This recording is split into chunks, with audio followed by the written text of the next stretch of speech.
नमस्कार।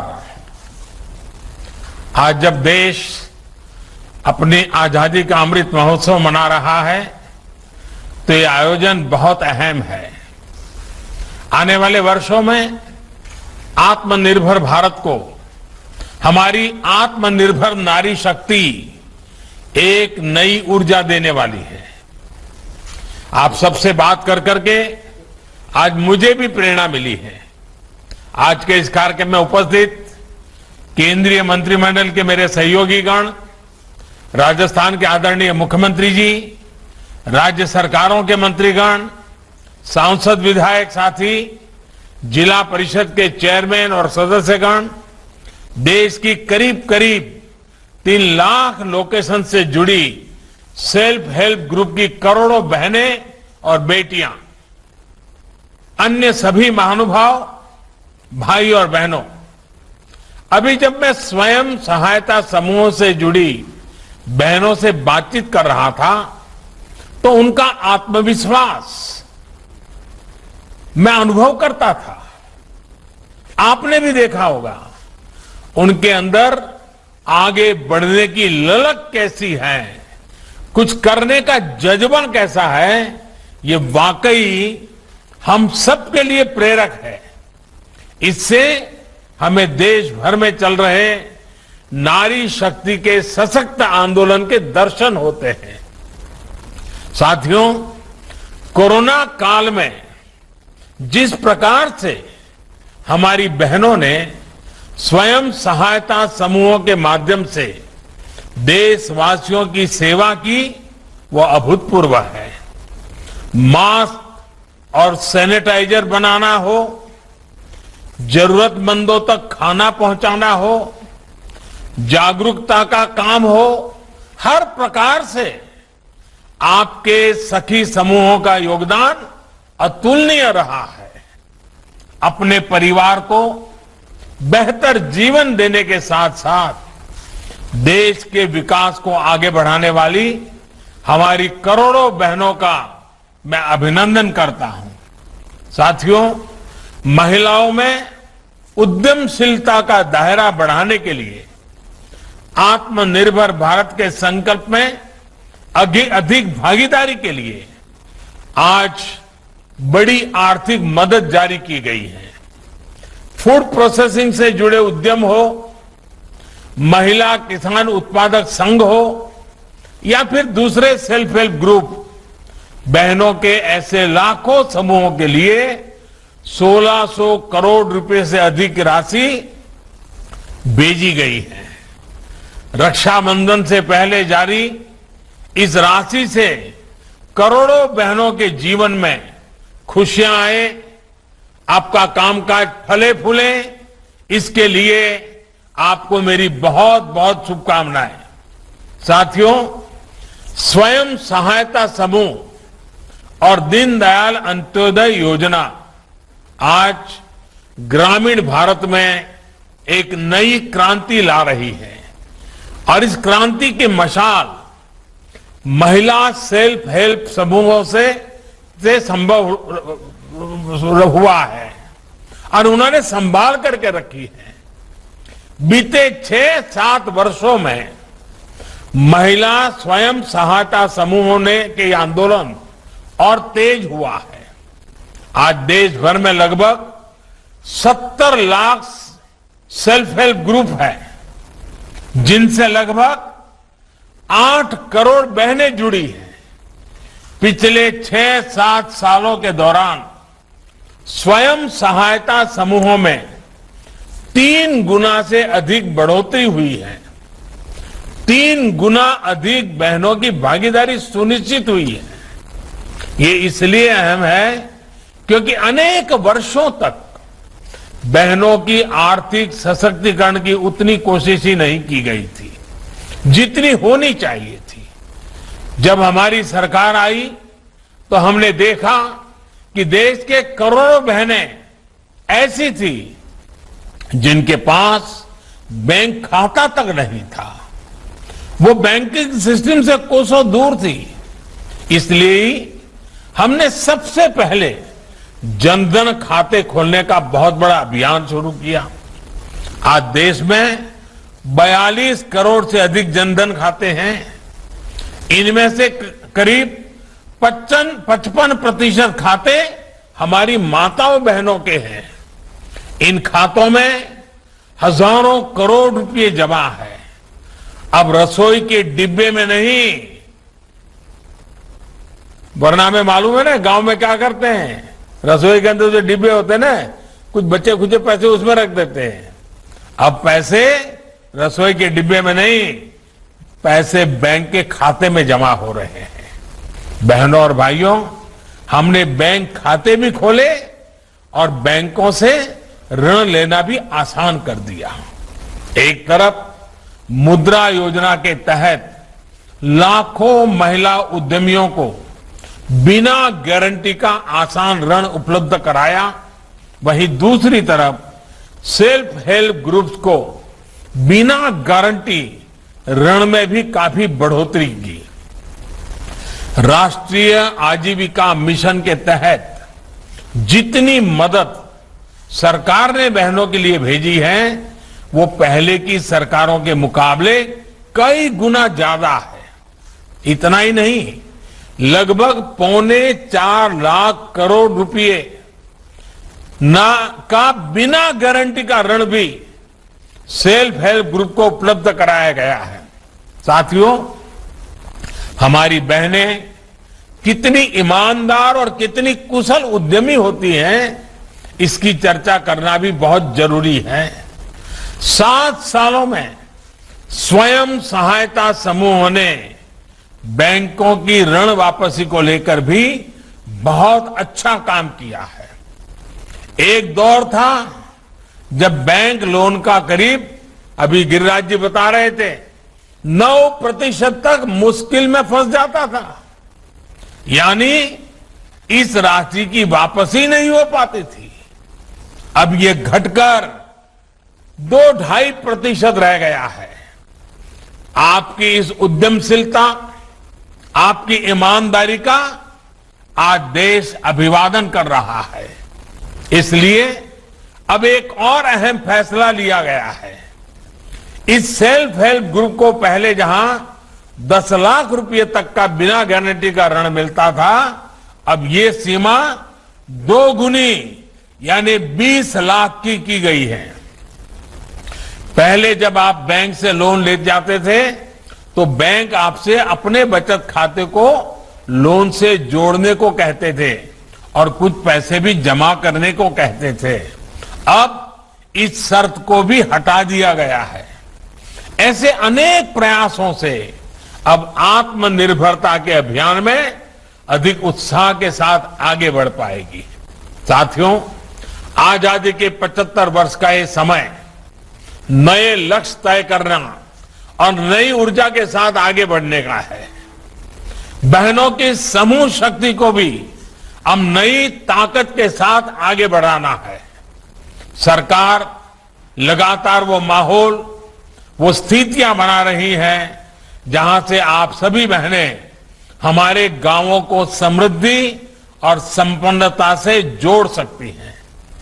कृषि और कृषि आधारित उद्योग हमेशा से ऐसा क्षेत्र है जहां महिला सेल्फ हेल्प ग्रुप के लिए अनंत संभावनाएं हैं। गांव में भंडारण और कोल्ड चेन की सुविधा शुरू करनी हो, खेती की मशीनें लगानी हो, दूध, फल, सब्जी को बर्बाद होने से रोकने के लिए कोई प्लांट लगाना हो, ऐसे अनेक काम के लिए विशेष फंड बनाया गया है। इस फंड से मदद लेकर सेल्फ हेल्प ग्रुप भी ये सुविधाएं तैयार कर सकते हैं। इतना ही नहीं, जो सुविधाएं आप बनाएगी उचित दरें तय करके सभी मेंबर इसका लाभ उठा सकती हैं और दूसरों को भी किराए पर दे सकती हैं। उद्यमी बहनों, हमारी सरकार महिला किसानों की विशेष ट्रेनिंग और जागरूकता को भी निरंतर बढ़ावा दे रही है। इससे अभी तक लगभग 1.25 करोड़ किसान और पशुपालक बहनें लाभान्वित हो चुकी हैं। जो नए कृषि सुधार है उनसे देश की कृषि, हमारे किसानों को तो लाभ होगा ही, इसमें सेल्फ हेल्प ग्रुप के लिए भी असीम संभावनाएं बन रही हैं। अब आप सीधे किसानों से खेत पर ही साझेदारी कर अनाज और दाल जैसी उपज की सीधी होम डिलीवरी कर सकती है। इधर कोरोना काल में हमने ऐसा कई जगह होते हुए देखा भी है। अब आपके पास भंडारण की सुविधा जुटाने का प्रावधान है। आप कितना भंडार कर सकती हैं, ये बंदिश भी नहीं है। आप चाहे खेत से सीधे उपज बेचे या फूड प्रोसेसिंग यूनिट लगाकर बढ़िया पैकेजिंग करके बेचे, हर विकल्प आपके पास है। ऑनलाइन भी आजकल एक बड़ा माध्यम बन रहा है जिसका उपयोग आपको ज्यादा से ज्यादा करना चाहिए। आप ऑनलाइन कंपनियों के साथ तालमेल कर बढ़िया पैकेजिंग में आसानी से शहरों तक अपने उत्पाद बेच सकती है। इतना ही नहीं, भारत सरकार में भी जेम पोर्टल है, GEM। आप उस पोर्टल पे जाकर के सरकार को जो चीजें खरीदनी है, अगर आपके पास वो चीजें हैं तो आप सीधा सरकार को भी बेच सकते हैं। भारत में बने खिलौनों को भी सरकार बहुत प्रोत्साहित कर रही है। इसके लिए हर संभव मदद भी दे रही है। विशेष रूप से हमारे आदिवासी क्षेत्रों की बहनें तो पारंपरिक रूप से इससे जुड़ी है। इसमें भी सेल्फ हेल्प ग्रुप के लिए बहुत संभावनाएं हैं। इसी प्रकार आज देश के सिंगल यूज प्लास्टिक से मुक्त करने का अभी अभियान चल रहा है। और अभी हमने तमिलनाडु की हमारी बहनों से सुना, बहन जयंती जिस प्रकार से 60 आंकड़े बता रही थी, हर किसी को प्रेरणा देने वाली थी। इसमें सेल्फ हेल्प ग्रुप की दोहरी भूमिका है। आपको सिंगल यूज प्लास्टिक को लेकर जागरूकता भी बढ़ानी है और इसके विकल्प के लिए भी काम करना है। प्लास्टिक के थैले की जगह जूट या दूसरे आकर्षक बैग आप ज्यादा से ज्यादा बना सकती हैं। आप अपना सामान सीधे सरकार को बेच सके, इसके लिए भी एक व्यवस्था 2-3 वर्षों से चल रही है। जैसा मैंने पहले कहा, उसको GEM, government e market place कहते हैं। इसका भी सेल्फ हेल्प ग्रुप को पूरा लाभ उठाना चाहिए। साथियों, आज बदलते हुए भारत में देश की बहन बेटियों के पास भी आगे बढ़ने के अवसर बढ़ रहे हैं। घर, शौचालय, बिजली, पानी, गैस जैसी सुविधाओं से सभी बहनों को जोड़ा जा रहा है। बहनों बेटियों की शिक्षा, स्वास्थ्य, पोषण, टीकाकरण और दूसरी जरूरतों पर भी सरकार पूरी संवेदनशीलता से काम कर रही है।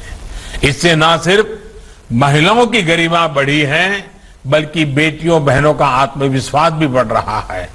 ये आत्मविश्वास हम खेल के मैदान से लेकर साइंस, टेक्नोलॉजी और युद्ध के मैदान तक देख रहे हैं। ये आत्मनिर्भर भारत के लिए सुखद संकेत है।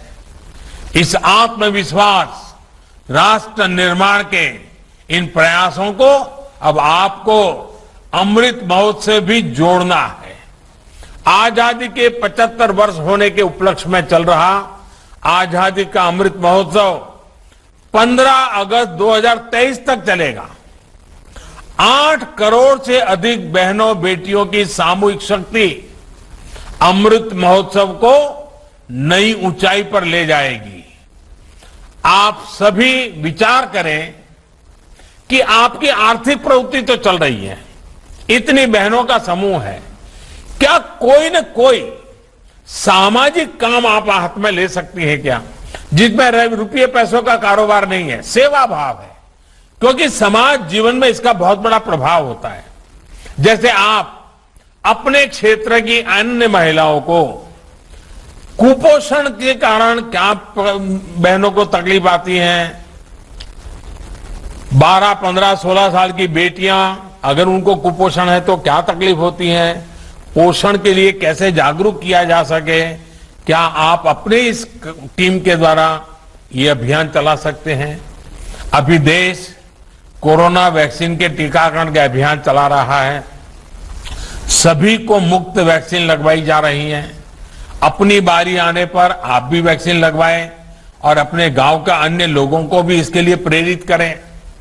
आप अपने गांव में तय कर सकते हैं कि आजादी के 75 साल है, हम कम से कम एक साल में 75 घंटे, मैं ज्यादा नहीं कह रहा हूं, एक साल में 75 घंटे, इस 15 अगस्त से अगली 15 अगस्त तक 75 घंटे हम सभी जो सखी मंडल की बहनें हैं, कोई स्वच्छता का काम करेंगे गांव में, कोई जल संरक्षण का काम करेंगे, अपने गांव के कुएं तालाब इनकी मरम्मत, इनके उद्धार का अभियान भी चला सकते हैं, ताकि सिर्फ पैसे और इसके लिए समूह ऐसा नहीं, समाज के लिए भी समूह। ऐसा भी हो सकता है क्या, ऐसा भी हो सकता है कि आप सभी अपने सेल्फ हेल्प ग्रुप में महीने 2 महीने में किसी डॉक्टर को बुलाएं, डॉक्टर को बुला करके उनको कहें भाई महिलाओं को किस प्रकार की बीमारियां होती हैं, चौपाल लगाएं, महिलाओं के स्वास्थ्य के लिए वो डॉक्टर एक आकर के घंटे 1.5 घंटे का भाषण दें, तो आपके सब बहनों को ये भी लाभ होगा, उनके अंदर जागरूकता आएगी। बच्चों की देखभाल के लिए कोई अच्छा लेक्चर हो सकता है। किसी महीने आप सभी किसी टूर करनी चाहिए। मैं मानता हूं कि आप सभी सखी मंडलों को साल में एक बार आप जिस काम को करते हैं वैसा कहीं बड़ा काम चलता है तो उसको देखने के लिए जाना चाहिए। पूरी बस किराए कर पर लेकर के जाना चाहिए, देखना चाहिए, सीखना चाहिए। इससे बहुत लाभ होता है। आप किसी बड़े डेयरी प्लांट को देखने जा सकती हैं, कोई बहुत बड़े गोबर गैस के प्लांट को देखने के लिए जा सकती हैं, कोई सोलार प्लांट को देखने के लिए जा सकती हैं। जैसे अभी ये प्लास्टिक का हमने सुना, आप वहां जाकर के जयंती को मिलकर के प्लास्टिक का काम कैसे कर रहे देख सकते हैं। आपने अभी उत्तराखंड में बेकरी का देखा, बिस्कुट का देखा, आपकी बहनें वहां जाकर के देख सकती हैं। यानी ये एक दूसरे का जाना सीखना, और उसमें ज्यादा खर्च नहीं होगा, उसके कारण आपकी हिम्मत बढ़ेगी। इससे आपको जो सीखने को मिलेगा वो भी देश के लिए बहुत महत्वपूर्ण होगा। मेरे कहने का मतलब ये है कि जो काम आप अभी कर रही हैं उसके साथ ही कुछ ऐसे कार्यों के लिए भी समय निकालिए जो समाज को लगे कि हां आप उनके लिए कुछ कर रहे हैं, किसी का भला करने के लिए कर रहे हैं, किसी का कल्याण करने के लिए कर रहे हैं। आपके ऐसे प्रयासों से ही अमृत महोत्सव की सफलता का अमृत सब तरफ फैलेगा, देश को इसका लाभ मिलेगा। और आप सोचिए, भारत की 8 करोड़ महिलाओं की सामूहिक शक्ति कितने बड़े परिणाम ला सकती है, देश को कितना आगे ले जा सकती है। मैं तो इन 8 करोड़ माताओं बहनों को कहूंगा, आप ये तय कीजिए, आपके समूह में कोई ऐसी बहन या माता है जिसको लिखना पढ़ना नहीं आता है, आप उसको पढ़ाइए, लिखाइए। बहुत ज्यादा करने की जरूरत, थोड़ा बहुत। देखिए कितना बड़ा सेवा हो जाएगी। उन बहनों के द्वारा औरों को सिखाइए। मैं तो जो आपसे सुन रहा था, ऐसा लग रहा था आपसे भी मुझे बहुत कुछ सीखना चाहिए, हम सबको सीखना चाहिए। कितने आत्मविश्वास के साथ, कितनी कठिन परिस्थितियों में आप आगे बढ़ रहे हैं। जीवन में, व्यक्तिगत जीवन में कितने कष्ट आए, फिर भी आपने हार नहीं मानी और कुछ नया करके दिखाया। आपकी एक एक बात हर देश की माताओं बहनों को ही नहीं, मेरे जैसे लोगों को भी प्रेरणा देने वाली है। आप सभी बहनों के मंगल स्वास्थ्य की कामना करते हुए आने वाले रक्षाबंधन पर्व पर आपके आशीर्वाद बने रहें। आपके आशीर्वाद हमें नया नया काम करने की प्रेरणा दे, निरंतर काम करने की प्रेरणा दे। आपके आशीर्वाद की कामना करता हुआ रक्षाबंधन की अग्रिम शुभकामनाएं देते हुए मेरी वाणी को विराम देता हूं। बहुत बहुत धन्यवाद।